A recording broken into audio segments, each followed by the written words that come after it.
Mga panimay sa sitio Tungdon, Barangay Basak, Lapu-Lapu City, gilunupan tungod sa sunod-sunod nga pag-uwan. Pipila ka mga mulupyo sa dapit, may nuka-nuka na tungod sa napundo nga tubig. Nahimutang sa ubos nga luna ang maong dapit ug ang mahimo sa dakbayan mao ang pagpasuyop lang una sa nagpundo nga tubig. Aniya ang report.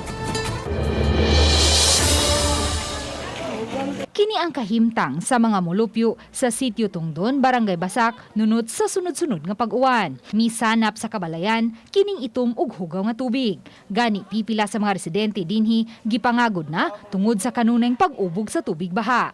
Matod sa mga residente dinhi, kini ang sagad mahitabo matag higayon nga mobunok ang uwan. Og kay sige man og uwan sukad sa nakalabay mga adlaw, wa mohubas ang pagbaha. Karon grabe gyud kay ang tubig pundo nya nagaanam siya kaitom nya hilabi na ang mga septic na mo overflow na di na mo flush. Ang mga panimay nga nahimutang sa mas lupa nga dapit nasudla na sa baha.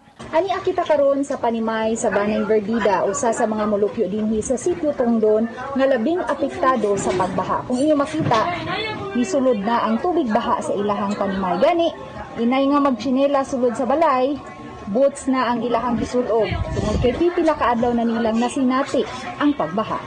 Amo ra ipapatong sa likuran ng uban niya ang uban kay naman may daghang lamisa sa sud ni amo ray ko. Matod ni Lapu-Lapu City Mayor Jonard Ahongchan, nag-ocular inspection siya sa miaging adlaw sa sitio Tangke diin mahimutang ang outfall sa drainage. Iyang nasuta nga ubos ang elevation ni ini, hinungdan nga mo backflow ang tubig sa drainage, ilabi na kon high tide. Misaad hinuon ang mayor nga padadaan niya og declogger ang apektadong dapit. Declogger lagi makasulbad ato.